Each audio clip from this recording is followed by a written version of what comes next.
right, here we go. Welcome in and welcome back, everybody, to the D3 option on the Voices in the Stands YouTube channel. Of course, we are here to talk Division III, Round 1 college football against the spread picks. Mikey, how we doing, sir? Doing good, doing good. And speaking of doing good, last week I did pretty good, crew. I went 5-4 last week, but sadly, a little bit of a rougher week for you. 3-6 for my friend Cooper here. And head to head, we had 6 games, 6 QBs versus cancer games. I went 4-2 in those games, compared to your 2-4. Out of those 4, I hit on DePaul -10, which was pretty comfortable there. Coast Guard +2.5, who actually lost but covered that spread, which you don't see too often with those really small spreads. Adrian +12.5, which was, that was in control start to finish there. And then Cal Lutheran, who was +13 and lost that game by 10. It was a close one. Yep. I missed on RPI -7.5 in the Central Pick'em. You picked which was a brilliant pick, and I really wish I had that one back. We both hit on Franklin and Marshall +17.5. They actually won that outright, so we were all over that one. And then we both missed on Curry +24. That one got away from them in the second half. And then Cortland Yep. -13. We couldn't have been more wrong on that one. That was both of us. We were so confident we were going to see a blowout, and Cortland lost outright. So that was a tough one for both of us. But overall, pretty solid week. You can see our records there at the bottom, and now it gets serious here. I'll tell you what, though, man, I'm not look, obviously not Cortland's best showing, right? Second time this year that they've lost a game where you're like, what was that? Like what is, where did that come from? Obviously their first game of the year, and then, against Ithaca, huge rivalry game. I'm kind of chalking that up to a rivalry game. I mean, I went back and watched the highlights. There's a guy on YouTube. I think he's D3 Zone. He does he does a great job of getting some really good highlights of some of the marquee Division III games. So, and I didn't leave the game thinking like, oh, Cortland's bad or anything. I just think Ithaca, it was their Super Bowl, right? And it's one of those rivalry games. Rivalry things happen, and that's kind of what that one looked like to me. I'm not writing this Red Dragon team off just yet, but without further ado, let's get into it. We're in round 1. We've been waiting all year, and playoffs are here. Obviously, we've got 8 matchups here. Winners of which will head on to the official round of 32, which is now round 2 officially. And next week we'll have 16 games to get into, which is a great time to mention. Next week, for the first time ever, we will be live streaming the show directly on X or Twitter, whatever you want to call it, at Voices in the Stands on X. We're going to link up with the X account and do the live stream right there at 7:30 p.m. next Wednesday. That's the day before Thanksgiving. So we're going to do our very best to provide some fun against the spread Division III playoff picks. 16 games. It's going to be a massive show, but we're super excited about it. All righty. So let's get into it then. First game on the docket is Muhlenberg at home hosting Union. Obviously, Union Liberty League, right? Yep. Yeah, and these guys are back in the playoffs after a year off. Mike, I'll let you lead us off with this one. Yeah, Union has made quite the imprint on this exact show. So a few weeks ago, I took them as I think they were a double-digit underdog versus Ithaca. They won outright. We were opposite on that game. Last week, they're a 7.5 point underdog versus RPI. You took them. They won outright again. So they're 2-0 on this show, both times as sizable dogs. Here they are again as a double digit underdog. And just to be frank, I mean, I think this team, they just cover spreads. So I'm going to go Union. And when I got into the nuts and bolts of this game, one thing that stood out to me about Muhlenberg is they struggle against the pass on defense. You know, they do a lot of things well on both sides of the ball, but against the pass on defense, for whatever reason, they're really struggling this year. They rank second to last in the Centennial Conference against the pass. They're allowing a 65% completion percentage, 250 yards a game through the air, and 20 touchdowns. And a lot of that probably comes from their lack of pressure. They have just 13 sacks on the year, which is sixth in the Centennial. So that type of gap in the defense there is something you don't see from a lot of playoff teams. And if Union and their quarterback Patch Flanagan, who is, I mean, he's an outstanding dual threat. He's a leading rusher as well. Someone that's as dynamic as that. I think there's going to be enough holes in the Muhlenberg secondary to stay within 10.5. And having that half hook right there is a big deal to me. I think Muhlenberg wins a game. I think Union covers, and there's no weather. No weather is a factor here. So I feel pretty confident that Union defense too. Yeah, I'm on the same side with you here. I'm going to keep riding the Union train, and you know, I don't see. Look, Muhlenberg, right? I mean, great conference. Obviously, got 3 teams into the playoffs this year, which is pretty wild with Johns Hopkins and Franklin and Marshall and Muhlenberg, and then you got teams like Carnegie Mellon that we both love that didn't even make the field. So, very good conference, very competitive conference, no doubt about it. But Union, hey, they come from a pretty good conference themselves, and they play week in and week out against solid football teams in the Liberty League. And this is also not their first rodeo, right? So these guys back in the playoffs since first time since 23. And dude, I went back and looked at the box score last week, by the way. Patch Flanagan, the quarterback for Union, had 39 rushing attempts. Yeah, he's a workhorse. That's one of the craziest stats I think I've ever seen. Yeah.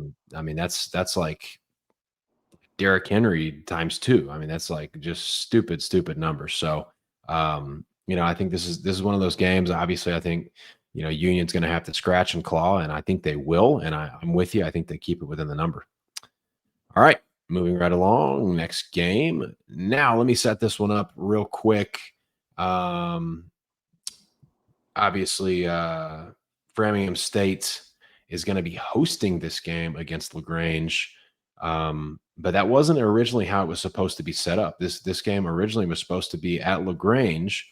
I think the official word was that LaGrange's stadium, field, whatever it was deemed not up to the standard of NCAA postseason level. I don't know what the details were on that. I don't know if you do, Mike. Kind of unfortunate because this LaGrange team has just been rolling teams, and I mean they're clearly the best team in their conference. So we covered the LaGrange Belhaven game a couple of weeks ago when the spread was really close, in that one. I think it was like 2.5, 3.5, somewhere around there, if I remember correctly. And LaGrange just absolutely bodied Belhaven. So this was a tough one for me to pick because initially I said, Framingham at home, too many points in a playoff game. I'm gonna go with them. But then I went and I found the game of LaGrange and Southern Virginia just to kind of get a feel for this LaGrange team. Dude, this team, look out. Little bit of a sleeper for me here. They impressed me. Speed, speed, speed. These guys are super explosive. And their quarterback really impressed me. Henry Broadnax is his name. They got a legit quarterback at LaGrange, and they've got some great weapons. And this will probably be the most athletic team that Framingham has seen this year. With that being said, I could see, with this being LaGrange in the playoffs for maybe is this the first time they've ever been in the playoffs? Yes. Okay, so this being the first time they've ever been in the playoffs, right? I could see them potentially coasting a bit, um, and maybe letting their foot off the gas, running the ball in the second half if they get up big early. So I'm going to take Framingham State. Let me correct my spelling here. It's FRA, I believe, right? Yep. Yeah, I'm going to take them with the points at home. I think the spread is very, very close. I think LaGrange is a lot better. I just can't quite see. I think they let their foot off the gas. What about you? Well, this is a really great spread. I think this number is super accurate. Whenever the spreads are this big, they're really hard to cover here. Yeah, bummer. You nailed it. Bummer that the Grange can't host this game. They earned to host this game.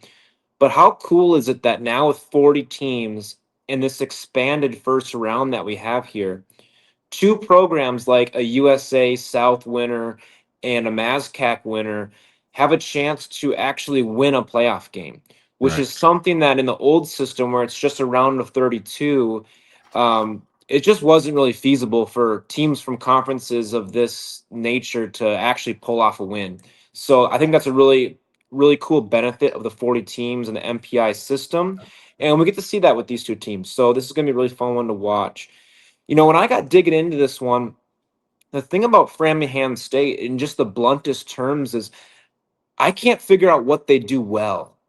I can't figure out what really their calling card is. Obviously, they're more pass heavy than they are run heavy.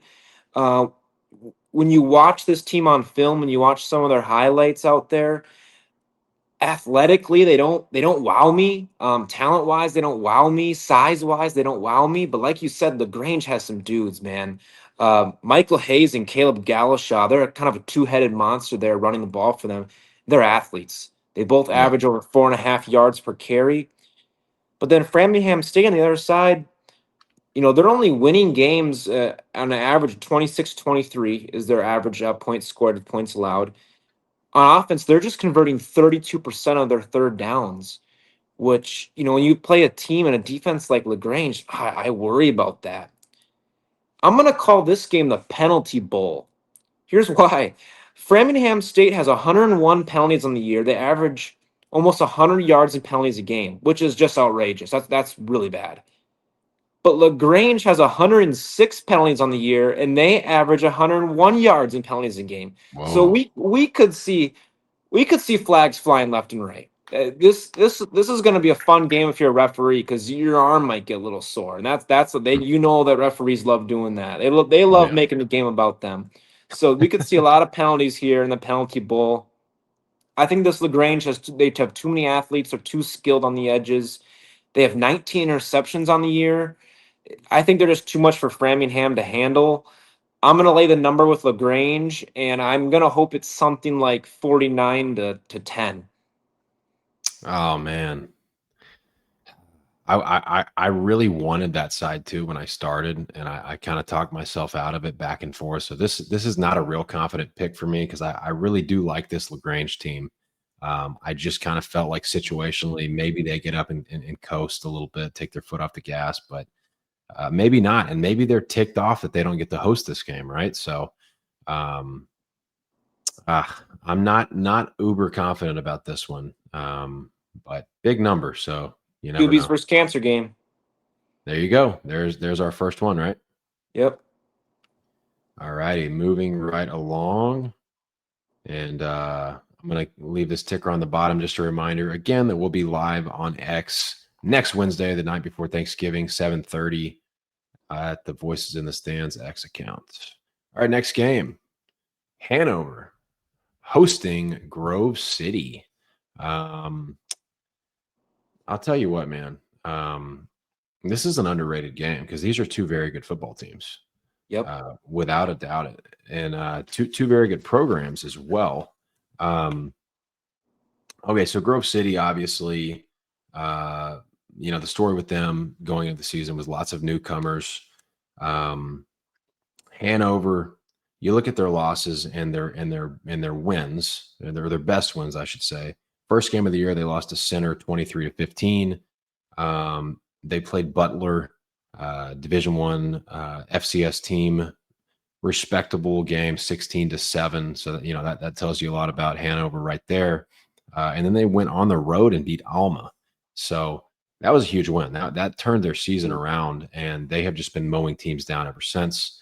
That being said, going back to Grove City here, I do think this Grove City team is a different team than they were at the beginning of the year, when they got totally blown out by Mount Union. I just think that this is all those newcomers. I think they're starting to gel, and this is the best football that they've played all year. Giving me points with a program that's used to being in the postseason, that's played some really good teams the last couple of years to very close games. I'm going to take the points with Grove City on the road. I would have thought this would have been like a field goal game, to be honest with you. Maybe I'm underrating Hanover. Maybe these guys are a sleeper in the bracket, and they're going to go on a crazy run, and I just don't know about them yet. But I'm going to take the 6.5 with Grove City. I just think this just feels like a dogfight to me. So I think it's numbers a little big. Yeah, some of the stats of this Grove City team are just, they have some bonker stats. I was trying to figure out, how does this Grove City team get to 8-2, rattle off all these wins when the whole year we've kind of known that they struggle to pass the ball. Like, they've just struggled through the air. The offense against good opponents has just been really sluggish. So the obvious question going into this game is there enough offense there for Grove City? And the Pac is a huge conference, one of the biggest conferences in D3. They're dead last in passing. They complete just 47% of their passes for just 14 touchdowns and 7 picks. Not good. 150 yards per game. Not good. 34% on third down. Not good. So I'm like, how are they racking off all these wins? It's situational football where Grove City excels. And that is a testament to a very disciplined, well-coached program, which is Grove City football to a T. Inside the red zone, they have 0 turnovers on the whole season. They're the only team in the pack to have that to their name. We talked about the penalty bowl in the last game. Well, Grove City has just 37 penalties total on the whole year. And Wow. they average under 40 yards in penalties a game. Discipline in the red zone, discipline with penalties. They have a really good running back, Chase Racken. He goes for 5 yards a carry. And then classic Grove City football against the run, under 2 yards per carry. They've allowed just 3 rushing touchdowns all season. And then on defense, they have 24 interceptions. They're just winning games with defense, man. They're not going to win a game 42-39. They're not going to beat River Falls. Like, they're not going to win that type of football game. But defensively, they're turnover hungry and they're ultra good in situations. This type of team that's built on that foundation leads me to think that they can be in any football game. So I'm also tempted to take the points here, and I'm going to take Grove City plus 6.5, but I will lead this with one disclaimer. I think Hanover wins. I think Hanover wins outright. I filled out my bracket already. I posted it on X before this show. I'm taking Hanover to win. I just think it's just like you. I think this is a field goal game. But Hanover, man, they're the real deal. And they got a tough draw when they go after go on after this game, but Hanover's an outstanding football team that's flying under the radar. I just think there's a little too many points here. Yeah, yeah, I'm with you. I would have probably made the spread 3. Um, so you said field goal game. I think we're pretty much aligned on this one. Um, Good game. This is one of the better games of the entire first round. So definitely one to mark on your watch list for sure. All right, next game. We are going to Concordia, Wisconsin, who is hosting the Cohawks. I'll tell you what, man. I've said it all year. The American Rivers Conference. I have been extremely impressed with the American Rivers Conference. And the talent as a whole. Again, I don't know what the national perception of that conference is necessarily, but I think they're better than whatever the national perception is. And I've got my chance here to kind of put my money where my mouth is. I do want to say I said last week that I thought the Central and Co game would come down to one explosive play. Well, it did. Quincy Drummers, 63-yard rushing touchdown, basically was a difference. It was the difference of the game. Game that ended 13-7. So Co's got some guys like that, and that Central defense is fantastic. They've been playing great all year. Co's defense played great all year, has played really good. Obviously, Co's only 2 losses were to Wartburg and to Wisconsin River Falls, who right now is the best team in the WIAC, and that loss continues to age pretty well. So I'm going to put my money where my mouth is and back Co minus the 22 here. No offense to Concordia, Wisconsin. I think it's their first ever playoff appearance. I just think it's going to be a little bit. I think it's going to be JV varsity here. I think Co is going to too many. They've played in too many competitive games, too many big time atmospheres. This is going to be not to be ugly. I just think that they're going to be outclassed. So I'll lay the 22 with Co. Yeah, when it comes down to Concordia, Wisconsin, they've been the comeback kids this year, the cardiac kids, whatever you want to call them. I mean, they're pulling out games. They got that horseshoe. Yeah, they got that horseshoe. Where this year they're pulling out overtime games. They're winning. What was the final score of that Aurora game? 50 something to 50 something. So they're Yeah. scoring a ton of points, but they're also whenever they get in games with good opponents, they're also giving up a lot of points. And they just haven't seen a team like Co. They haven't seen a team from the upper level of the ARC with the size and the physicality and the athletic talent that Co has. They haven't seen that level of athlete yet. Quarterback Brady Kelly, he's outstanding. I mean, the co-quarterback here, he's outstanding. And then on the other side, Roman Funk, also outstanding. These are just 2 great quarterbacks. I don't know if Concordia has enough defense to hang around for 4 quarters against a Co team like this. This was the easiest pick of this bunch for me. I'm laying the number with Co. I really just had to glance. I saw 22. This feels like it should be like the LaGrange line, something like 33, low 30s. So this was Yeah. an easy one for me. Yeah, this one was a fairly easy pick for me as well. The only thing is being on the road in a playoff game, does Co overlook Concordia? That would be my only concern. I do think Co is a little bit more. Now they're buttoned up. Don't get me wrong, but they're not quite Central and Wartburg as far as being buttoned up. They lean on the athletes just a bit more. So that would be my only concern if they overlook Concordia, Wisconsin. But I'm with you as far as straight eye test, straight numbers. This was a pretty easy pick for me. All right. Next game. Oh, here we go. Wheaton at home, hosting Crown College. I got to say right off the bat, crazy number. Obviously, a 56.5-point spread. We'd have to look it up on Hansen or Massey ratings and see what the biggest first round spread, or I guess biggest playoff spread ever was. I mean, this has got to be approaching that. You would have to think 56.5 is pretty nuts. I will say for Crown, they are the Polars, which is a very cool mascot. So points for that.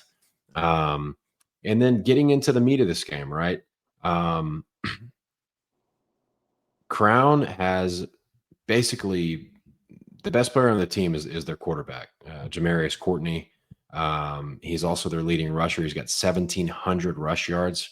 And it's not just out of pure volume. He's averaging 8.6 yards a rush. So this is their guy, and they're going to live or die by this guy. If they're going to have a shot to be in this game, he's going to have to be Superman.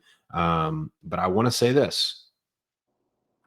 If they think that they can run him every play against a team like Wheaton and be in the game, they're mistaken. They've got to get other guys involved. Look for guys like Christian Robinson. He's the only receiver on the team with 200 yards receiving or more, but he's averaging big chunk plays. He's averaging almost 22 yards of reception. They got to get the receivers involved. They got to throw a little bit, or else Wheaton is just gonna load the box. I mean, Wheaton is too good.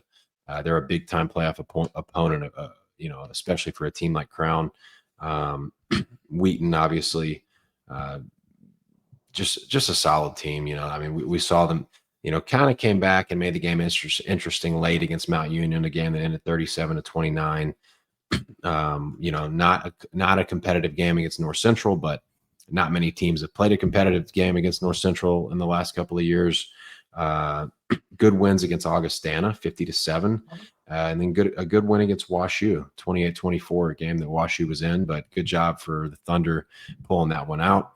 I'm going to take Crown in this game, the massive number, plus 56.5.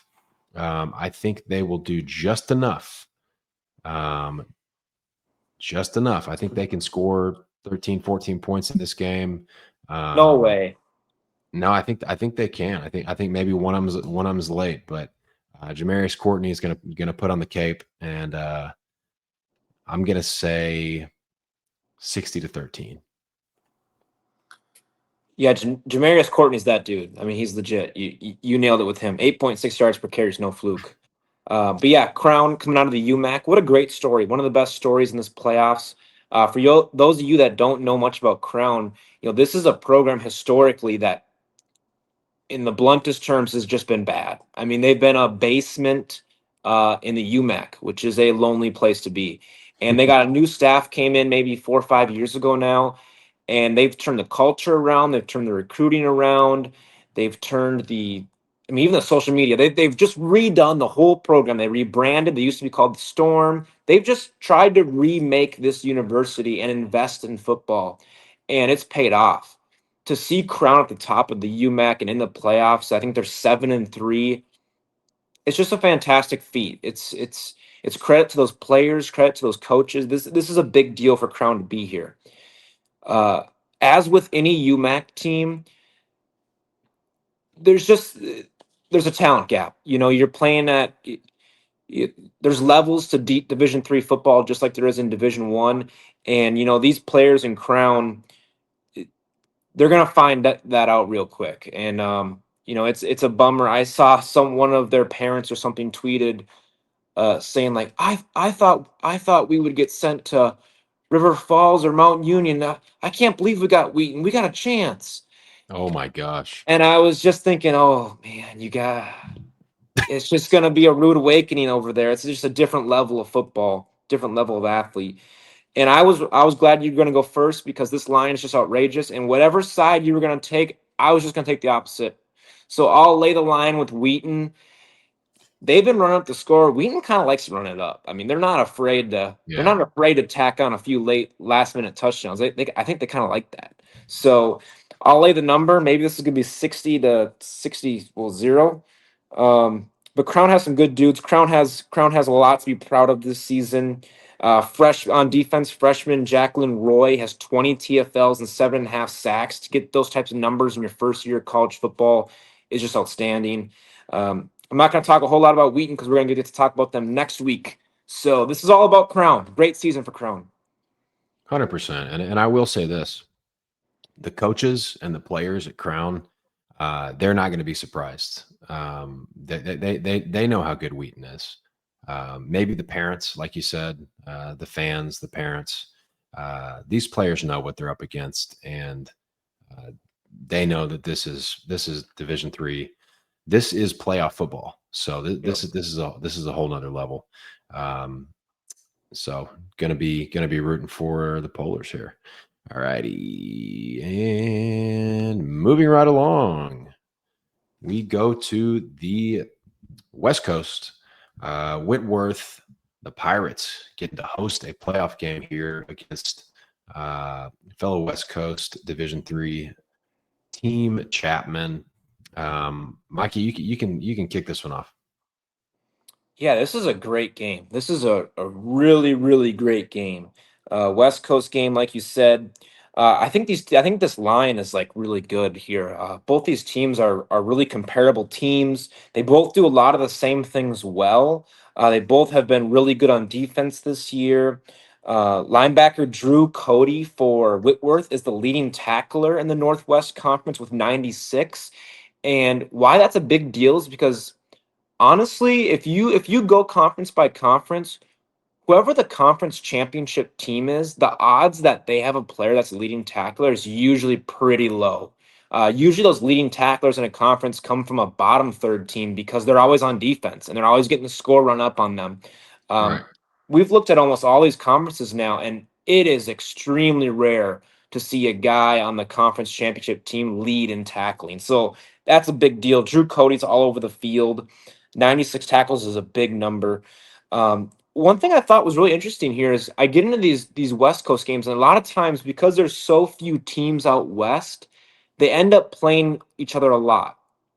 So I got into some common opponents this year, and this year they share two common opponents. I thought maybe I could find an edge on this line with this.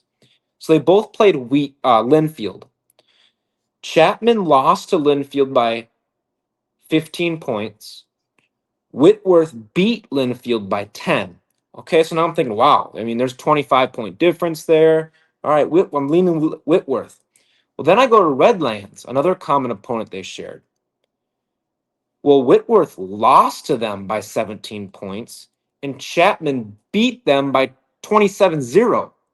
So common opponents, there's no trail to follow there.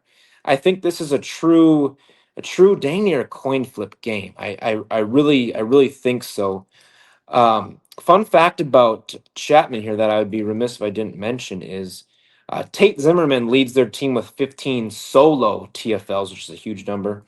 But his brother Cade is also on the team. So it's not just the Ballantyne brothers from DePauw doing it big time. Chapman's got two brothers as well. Cade is the number 2 receiver in the SCIAC overall with over 70 yards per game receiving.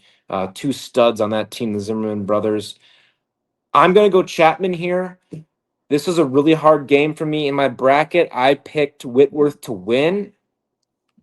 Man, I'm almost second guessing that now. So I'm going to go Whitworth to win and Chapman to cover. So that's going to be a tight little gap right there. I don't love this pick. This is a hard one. All right, here we go. Another QBs versus cancer head to head, because this is my favorite pick of the entire show. Going with the Pirates minus the 4 at home.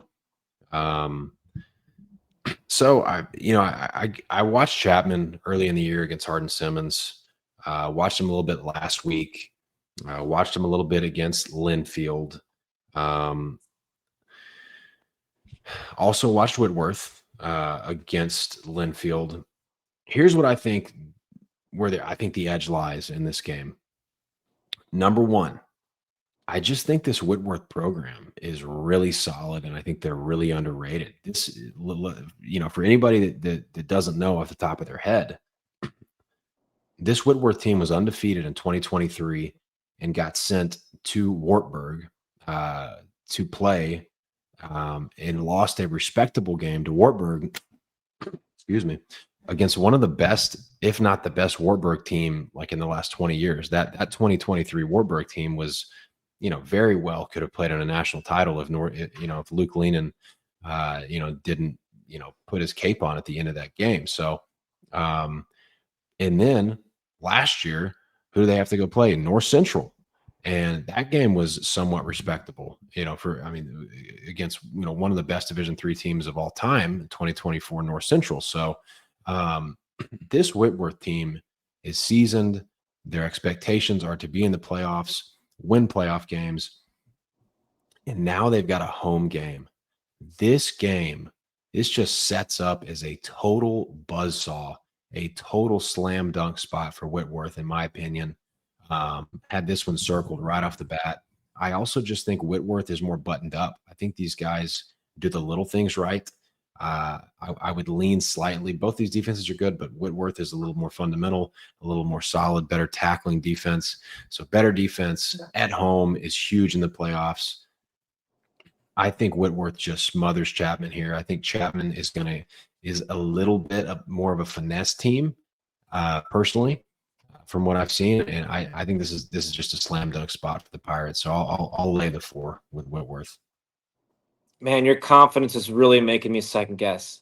I thought that was a really hard. I can't believe how confident you are. That was such a hard pick. Well, I mean, you've kicked my butt so far this year, so don't buy into it too much. But all right, that should be a fun one. Okay, we are on game number 7. Another pick'em, only our second pick'em of the show season. Susquehanna at home hosting the Presidents from Washington and Jefferson. Another great game. 2 good football programs, 2 good teams. I'm trying to even think where I start with this one. Susquehanna, I'll start with them. Home team, right? This is their 4th straight year in the postseason. Last year, obviously, they were, one of the stories of the postseason. They go into Collegeville and beat St. John's. And then obviously it wasn't a fluke because then they beat Bethel, who had a great team. A lot of people talk about their running back, Rashawn Lamons, but their quarterback, to me, is actually their best player.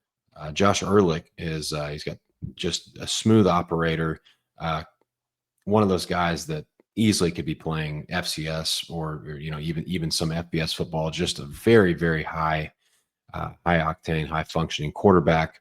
And to me, I think that's the difference in this one. You're at home. I think you got the best player on the field in your quarterback.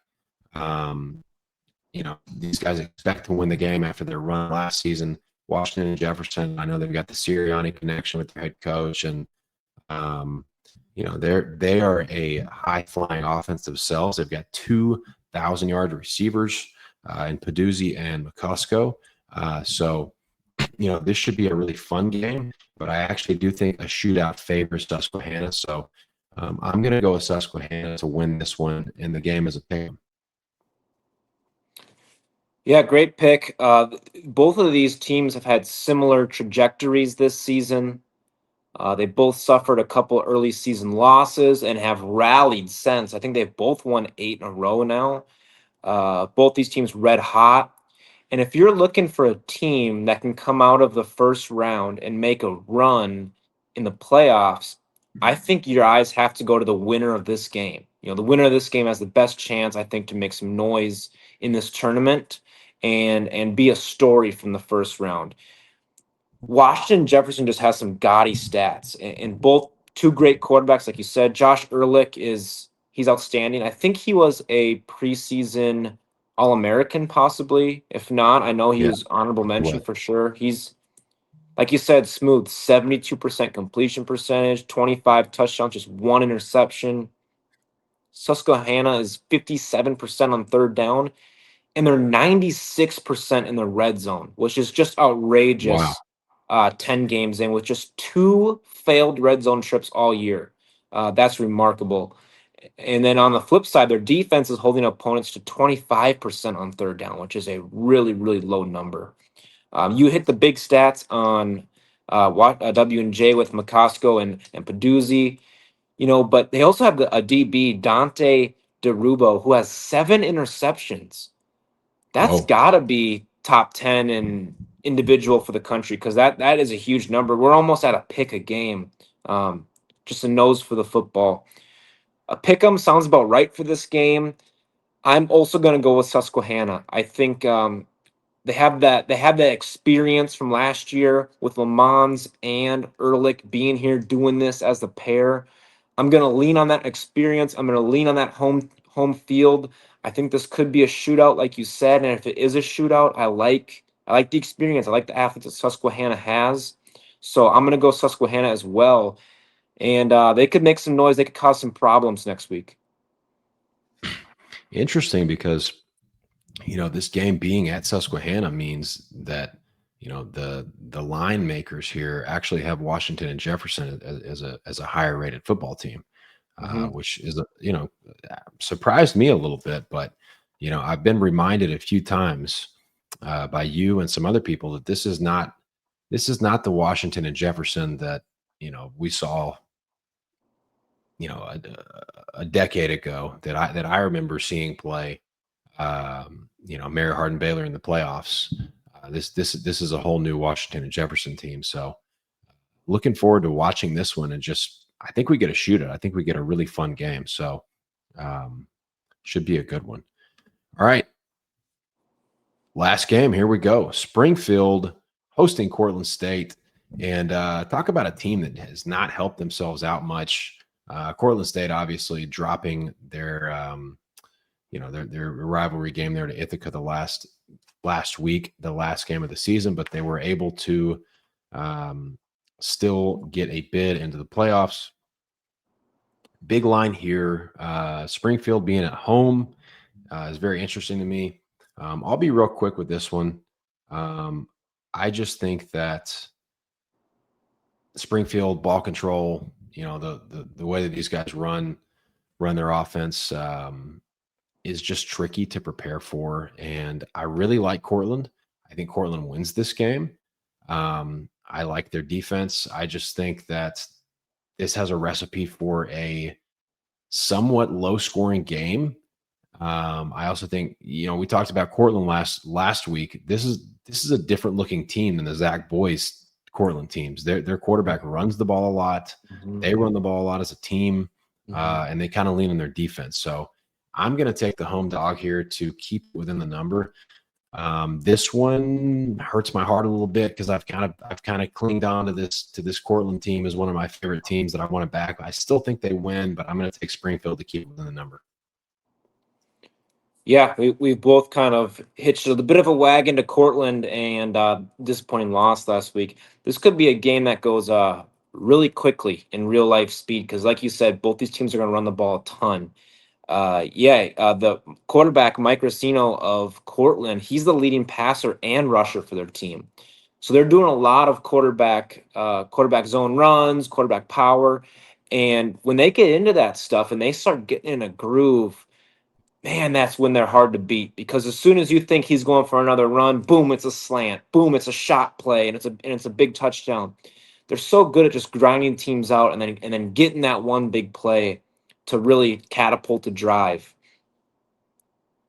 Just like you, I lean on the triple option. I lean on the home team ball control. We saw Springfield stay within, was it 14 of Platteville, due Yeah. to a lot of that ball control, just limiting possessions. I think it's kind of the same story here. I'm going to take the Springfield number as well. I'm going to take the Springfield number plus 11.5. I think Cortland wins this game. Um, but I just got to lean on that ball control, man. Just like you said, a good thing to note with this game is that this is the rematch. If you remember back to last year in the playoffs, Springfield really made a name for themselves when they upset Cortland 40-28 last year. So Cortland's going to have some. They're going to have some of that chip on their shoulder, that revenge mentality coming into this one, coming on the road into Springfield. So Cortland's gonna be pretty fired up for this game. This one's gonna have a lot of emotion.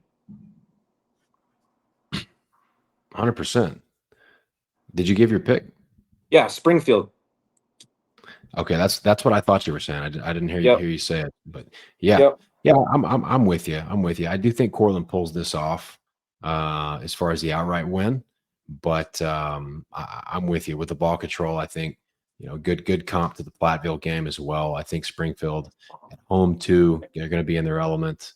Yeah, I think they definitely keep it within the number. All righty. So how many head-to-heads do we have? We have 3. We have Chapman and Whitworth, which I'm not feeling too good about. We have LaGrange and Framingham, and then Crown and Wheaton. So we have the 2 big spreads. Yep. That Crown and Wheaton, I think that's a coin flip, because you don't you don't know. I mean, that's a coin flip. So we have got some really interesting games to watch here. 100%. Yeah. And either way, it's going to be a really fun round 1.